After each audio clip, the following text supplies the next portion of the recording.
Hai sobat semua, apa kabar? Baik kan? Semoga kalian semua sehat selalu, bahagia selalu dan banyak rezeki. Kali ini Mimin mau melanjutkan cerita dari novel Menantu yang Diremehkan.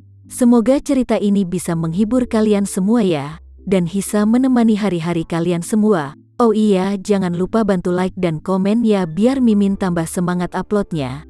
Kalau begitu yuk langsung saja ke ceritanya, cekidot.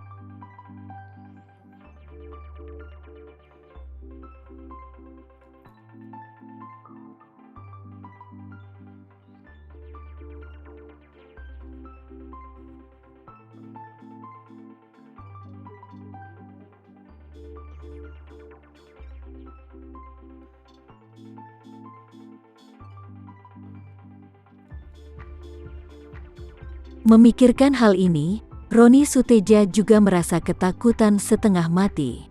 Dia takut Tamarenza sudah tahu apa yang dia rencanakan dengan ayahnya. Kalau begitu, Tamarenza pasti tidak akan membiarkan mereka pergi. Saat ini, semua perhatian media terfokus pada Linda Suteja. Dari awal sampai akhir, tidak ada reporter yang memperhatikan Tamarenza yang duduk di baris pertama dengan kepala menghadap mereka. Pada saat ini, suara rana kamera di tempat kejadian berderak seperti petasan. Saat ini Linda Suteja berjalan menuju mimbar di bawah tatapan semua orang. Reporter yang tak terhitung jumlahnya mengulurkan mikrofon mereka saat ini. Beberapa reporter berbicara dengan tergesa-gesa dan menanyakan beberapa pertanyaan gila. Nona Linda Suteja, Nona Linda, saya seorang reporter dari Indo Hot News. Saya ingin bertanya, bagaimana Anda bisa lolos dari kecelakaan maut di Jepang? Bahkan Anda tidak ditemukan dalam beberapa hari di bawah jurang. Apakah Anda telah terlahir kembali? Atau bangkit dari kematian? Linda Suteja tertegun sejenak, sedikit tersenyum, dan berkata, ketika kecelakaan itu terjadi, saya kebetulan tidak berada di dalam mobil. Seseorang bertanya, lalu Nona Linda Suteja, karena Anda tidak berada di dalam mobil, polisi Jepang telah mencari keberadaan Anda selama berhari-hari. Kenapa Anda tidak muncul di publik sama sekali? Bukankah itu akan menimbulkan rumor yang tidak benar? Linda Suteja kemudian menjawab pertanyaan itu dengan tenang. Saya tidak muncul karena saya curiga bahwa kecelakaan yang saya temui itu terjadi karena disengaja. Demi keamanan pribadi saya tidak mengungkapkan keberadaan saya kepada publik. Begitu ini dikatakan, semua orang di tempat kejadian menarik napas. Kecelakaan yang dialami Linda Suteja disengaja dan direncanakan oleh seseorang. Jika ini benar, bukankah orang itu ingin membunuhnya? Dengan demikian, jenis dari masalah ini bukan lagi kasus kecelakaan biasa, melainkan meningkat dari kecelakaan lalu lintas menjadi pembunuhan berencana dengan metode yang sangat kejam dan konsekuensi yang sangat serius. Sementara itu Bramasta Suteja dan Roni Suteja bahkan lebih terkejut. Jika Linda Suteja benar-benar memiliki bukti kejahatan mereka, maka semuanya akan berakhir detik itu juga. Walaupun kasus ini dilakukan di Jepang, namun yang menjadi korban dalam hal masalah ini adalah warga negara Indonesia asli, dan yang berada di belakang layar juga berkewarganegaraan Indonesia, sehingga hal ini harus dikenai sanksi oleh pihak hukum Indonesia. Di Indonesia sendiri, merencanakan suatu pembunuhan adalah salah satu kejahatan paling serius, dan dengan ancaman penjara seumur hidup bahkan hukuman mati. Sekalipun mereka sengaja mengatur itu agar terlihat sebagai kecelakaan lalu lintas biasa, bahkan sama sekali tidak menggunakan senjata apapun, dan tidak langsung membunuh orang lain di dalam mobil, itu masih bisa dikatakan kejahatan yang bersifat sangat serius. Oleh karena itu, meskipun hukuman mati dapat dihindari, ayah dan anak tersebut setidaknya harus dihukum penjara seumur hidup. Semakin kaya orang tersebut, semakin takut mereka untuk masuk penjara. Karena kebiasaan hidup yang sangat mewah, dengan segala keinginan mereka bisa terpenuhi. Sedangkan dalam kasus lain, orang yang miskin, mereka bahkan dengan sengaja melakukan sebuah kejahatan kecil, hanya sekedar untuk mencari tempat tinggal di penjara dan bisa makan gratis selama menjadi tahanan. Khususnya di negara Jepang, negara dengan kasus penuaan yang sangat serius, banyak orang-orang yang sudah lanjut usia tidak punya pilihan lain selain menempuh jalur kejahatan. Hal itu dilakukan karena mereka tidak punya cara lain untuk menafkahi dirinya sendiri yang sudah tua dan lemah. Dalam kesehariannya, mereka bahkan terlunta-lunta di jalan tanpa bisa makan. Dan hanya mengandalkan belas kasihan dari beberapa orang saja. Jadi dengan membuat kejahatan ringan dan masuk penjara, itu adalah hal yang lebih baik bagi mereka. Tapi ini jelas berbanding terbalik pada orang kaya. Mereka memiliki mobil mewah, pesawat terbang, kapal pesiar, dan rumah mewah terbaik dunia. Mereka sendiri menikmati pelayanan yang spesial dari beberapa orang atau bahkan puluhan orang, dan hidup mereka seperti surga dunia. Jadi masuk penjara, menurut mereka lebih tidak nyaman daripada dihabisi. Lagi pula, di penjara, mereka diperlakukan sama, tidak peduli apakah dia seorang tunawisma yang sangat miskin. Sehingga tidak ada tempat untuk tidur dan makan.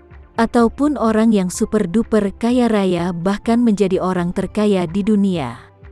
Sekali masuk penjara, dia akan mendapatkan sel dan makanan yang sama dengan yang lainnya. Dengan panci yang sama dan nasi yang sama setiap hari. Oleh karena itu, Bramastha Suteja dan Roni Suteja merasa sedikit panik di dalam hati mereka. Saat ini Linda Suteja sama sekali tidak menjawab pertanyaan dari wartawan media. Namun dia tiba-tiba melangkah ke mimbar dan datang ke depan pamannya, Bramastha Suteja. Saat ini Bramastha Suteja sudah sangat ketakutan hingga kulit kepalanya mati rasa, dan bahkan tinnitus parah muncul di telinganya.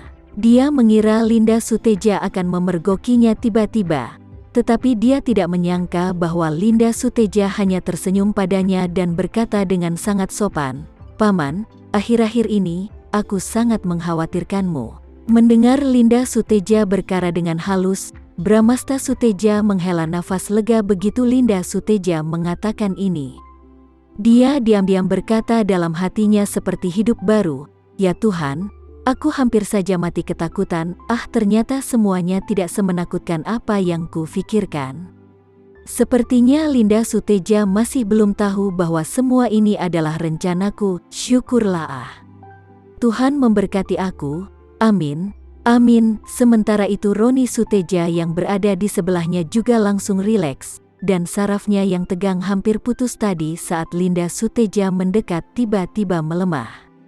Untungnya, Linda Suteja sepertinya tidak mengetahui apa yang dilakukan dia dan ayahnya. Setelah Bramastha Suteja menghela nafas lega, dia bersukacita dan berkata, "Oh Lindaku sayang, keponakanku. Aku menghitung hari demi hari ini ketika kamu pergi, rasanya hatiku sangat sakit. Aku benar-benar mengkhawatirkan keadaanmu. Kamu telah hilang beberapa hari. Itu juga membuat kakekmu merasakan kekhawatiran yang luar biasa. Dan ada kabar buruk, saat ini kakekmu terkena penyakit otak secara mendadak karena kamu tak kunjung kembali." Berbicara tentang ini, Bramastha Suteja menghela nafas, "Hei nak, tidak apa-apa jika kamu kembali, tidak apa-apa jika kamu kembali. Aku senang kamu kembali dengan selamat." Begitu dia selesai berbicara, matanya menjadi merah, dan 2 baris air mata mengalir tanpa terduga di pipinya. Tama Renza yang berada di antara penonton menyaksikan penampilan akting aktor Bramastha Suteja dengan mata dingin, dan berkata di dalam hatinya, "Bramastha Suteja, apakah menurutmu, kamu telah selamat dari bencana ini? Nyatanya, mimpi burukmu baru saja dimulai." Hahaha. Saat ini Bramastha Suteja masih membayangkan bahwa apa yang telah dilakukannya bersama anaknya tidak akan pernah terungkap. Pada saat yang sama, dia juga diam-diam berpikir, tidak masalah jika Linda Suteja sialan ini kembali lagi. Bagaimanapun, sekarang kakek tua itu telah menjadi gila, dia tidak memiliki dukungan lagi di grup Suteja, dan dia dapat memperbaikinya di masa depan. jadi akan ada banyak peluang.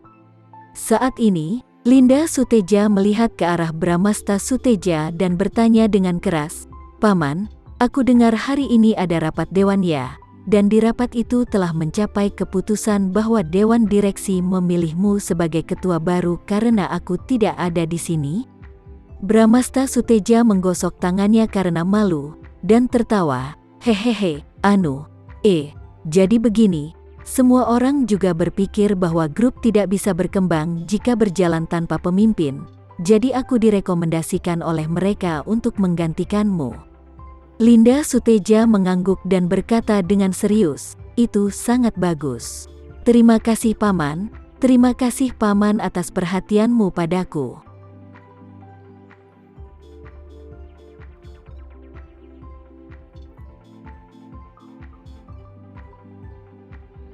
Sekian dulu ya cerita kali ini, kita lanjutkan lagi ceritanya di lain waktu.